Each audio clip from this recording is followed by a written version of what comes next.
Welcome students, आज हमने आपके क्लास 12th के लिए फ्लेमिंगो बुक के पोइट्री पार्ट की पहली पोएम माय मदर एट 66 से मोस्ट इंपॉर्टेंट क्वेश्चंस का कलेक्शन किया है और ये क्वेश्चंस हमने आपके लिए शानदार ट्रिक से बनाए हैं।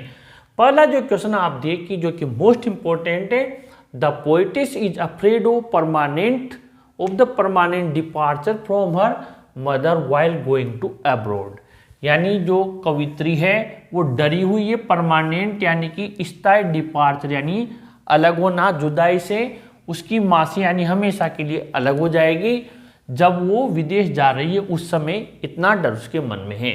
Y these thoughts come in to her mind, ये विचार उसके माइंड में क्यों आए। What does she do to conceal her feelings from her mother, अपनी भावनाओं को उसकी माँ से छिपाने के लिए उसने क्या किया।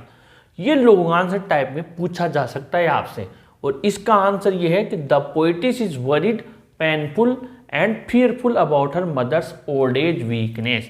यानी जो कवित्री है वो चिंतित है और पेनफुल यानी कि दर्द से भरी हुई है और डरी हुई है, फियरफुल है about her mother's old age weakness, उसकी माँ की बुढ़ापे की कमजोरी की वजह से। She finds her mother pale and sickly, उसकी माँ को पेल यानी पीली यानी कि कलरलेस, या यूँ कहें पेल का मतलब ब्लड की कमी जहाँ हो जाती है, और सिकली यानी बीमार। So the word familiar pain, इसलिए वही पुराना फैमिलियर यानी नॉन, जाना पहचाना, पेन दर्द। ओ परमानेंट सेपरेशन हॉन्ट हर, हॉन्ट यानी रिपीट बार बार, किसी डर का, फियर का, हॉन्ट यानी बार बार आना।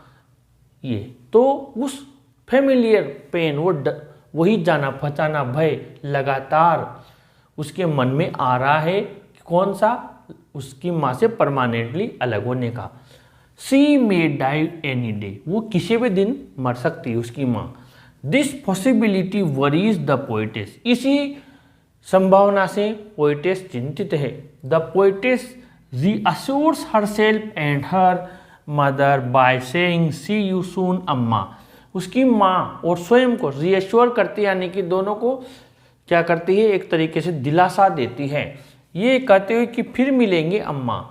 एंड स्माइलिंग रिपीटेडली, और बार बार स्माइल एंड मुस्कुराती है। Thus she tries to conceal her worries and painful feelings, इसलिए वो उसकी चिंताओं को और दर्द भरी भावनाओं को उसकी माँ से छिपाने की कोशिश करती है।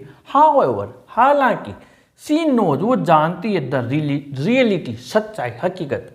But to give her mother a moral support, उसकी माँ को एक सपोर्ट करने के लिए, इस बात से उसकी माँ को थोड़ा सपोर्ट करने के लिए the poetess never let come her emotions on her face, उसके चेहरे पर उसकी इमोशंस को, भावनाओं को नहीं आने देती है। इतना लॉन्ग आंसर टाइप में 80 वर्ड्स में पूछा जा सकता है। Question 2, what impression do you gather about the personality of the poet's after reading this poem, इस कविता को पढ़ने के बाद कवित्री के व्यक्तित्व के बारे में आपके ऊपर क्या इंप्रेशन गया, क्या प्रभाव आपके ऊपर पड़ा, आप कैसे उस जो पोइटेस है उससे प्रभावित हुई। तो इसका आंसर अलग से रटने की जरूरत नहीं है, बस एक लाइन हमने लिखी है। The poetess proves to be a loving, caring and devoted daughter, कवित्री यहाँ पर अपने आप को लविंग, बहुत ज़्यादा प्यार करने वाली, केयरिंग, देखभाल करने वाली और समर्पित बेटी साबित करती है। प्लस आंसर 1, अब ये मान लीजिए शॉर्ट में आए तो आप जितनी वर्ड लिमिट मांगे उतनी लिख सकते हैं फुल स्टॉप तक, और अगर इसे भी लॉन्ग आंसर में मांग ले तो फिर इसके बाद में पूरा प्लस कर देना ये answer.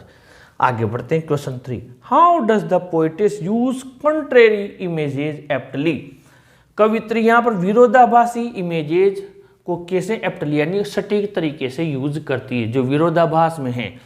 The poetess brings out the sharp contrast between her old sickly mother, contrast, उसकी माँ जो बूढ़ी बीमार माँ है उसके बीच में कंट्रास्ट यानी विरोधाभास यहाँ पर बताती है। और उसके विरोधाभास में क्या है, एक तो कहाँ उसकी बूढ़ी और बीमार माँ, और इसके बिल्कुल उलट अपोजिट क्या है, मैरी हैप्पी चिल्ड्रन, और young trees or you are paid. She uses apt and contrary images for this purpose. और इसीलिए वो सटीक और विरोधाभासी यहाँ पर इमेज बिल्कुल सटीक तरीके से इस उद्देश्य को बताने के लिए करती है कि कहाँ उसकी माँ बिल्कुल बीमार और कमज़ोर और कहाँ पर ये यंग ट्रीज और मेरी चिल्ड्रन हैं। Number 4, what did the poetess do to change her mood. कवित्री अपने मूड को बदलने के लिए, मनोदशा को बदलने के लिए क्या करती है। इस क्वेश्चन को ऐसे भी पूछ सकता है, व्हाई डिड या does the poetess look out of the window, या look out at the young trees and merry children को क्यों देखती है। दोनों का सेम आंसर बनेगा। पहले तो आप क्या करें, क्वेश्चन नंबर 1 में से द पोएटिस इस से लेकर और वीकनेस तक लिख दें ये लाइन। फिर she sees the young trees and merry children to change her mood, वो यंग ट्रीज और मेरी चिल्ड्रन को उसका मूड बदलने के लिए देखती है। आंसर नंबर 3 में से फिर प्लस कर दें, द पोएटिस ब्रिंग्स आउट से लेकर और आपको यंग ट्रीज तक आप लिख दें, तो ये 4 का भी आंसर हो जाएगा। अब इसमें से हमें और भी कई सारे क्वेश्चंस हैं जिनके आंसर्स हम बस इसी में से बना देंगे। आइए देखते हैं। जैसे मान लीजिए आपकी एक क्वेश्चन है, why does the poetess compare her mother face to जो कॉप्स, यानी मरे हुए शरीर के समान, डेड बॉडी के समान, उससे क्यों करती है। तो फिर आपको क्या करना है, द पोएटिस इज वर्डिड यहाँ तक लिखना है और फिर उसकी तुलना क्यों करती है। तो यहाँ पर देखिए आप, ये यहाँ से she finds her mother pale and sickly, और ये सिकली है ना इस जगह पर जब आए कि डेड बॉडी से क्यों करती है, या कोप्स यानी शव से क्यों करती है, तो ये सिकली है। तो यहाँ पर आपको क्या करना है, जब वो क्वेश्चन आए इस जगह पर ध्यान से देखना, जब यहाँ आए तो आपको क्या करना है, सिकली के बाद में और जो भी पूछे डेड बॉडी से क्यों करती है, तो फिर आप यहाँ पर लिख रहा हूँ मैं इस जगह पर, जैसे यहाँ ये मिटा देता हूँ मोस्ट इम्पोर्टेंट, और यहाँ पर लिख देता हूँ लाइक द, या लाइक लिख देते हैं, लाइक अ कॉप्स, ये लीजिए लाइक अ कॉप्स यानी कि मृत शरीर के समान। बस आप और इसको हाईलाइट कर देना, इसे अंडरलाइन कर देना। ये देखें यहाँ पर, ये रहा, she finds her mother pale and sickly like a corpse, so the old familiar, और फिर आगे बढ़ा देना फुल स्टॉप तक, और she may die one day any day, ये लिख सकते हैं आप। वर्ड लिमिट थोड़ी बढ़ा देना, जैसे यहाँ पर दिस पॉसिबिलिटी वरीज पोएटिस तक, यहाँ तक लिखना। ऐसे एक और क्वेश्चन है कि वो लेट विंटर्स मून से क्यों तुलना करती है जाती हुई सर्दी के चंद्रमा से, अलग से नहीं रटना। लाइक लेट विंटर्स मून, जाती हुई सर्दी के चंद्रमा से, कहाँ पर, इस जगह पर चंद्रमा का है। तो her mother pale and sickly like late winter's moon, so the word familiar, वापस वही जहाँ तक आप लिखना चाहे वर्ड लिमिट हो, जैसे यहाँ तक द पोएटिस, यहाँ तक लिख सकते हो आप वरीज तक। इसके बाद में तो वो ये नहीं लिखना, फिर तो वो आ गया कि उसने मूड चेंज करने के लिए क्या किया, वो क्यों मुस्कुराई, यहाँ तक आप लिख सकते हैं कि जाती हुई सर्दी के चंद्रमा से।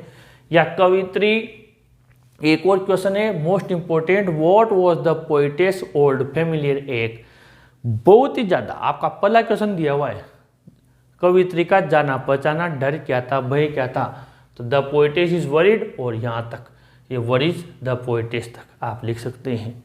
और फिर वो कह दे कि उस भय को दूर करने के लिए क्या किया, तो फिर आप लिख सकते हैं ये वाला आंसर कि वो यंग ट्रीज को देखा, मेरी चिल्ड्रन को देखा, ऐसा उसने किया उस भय को दूर करने के लिए, टेंशन को दूर करने के लिए।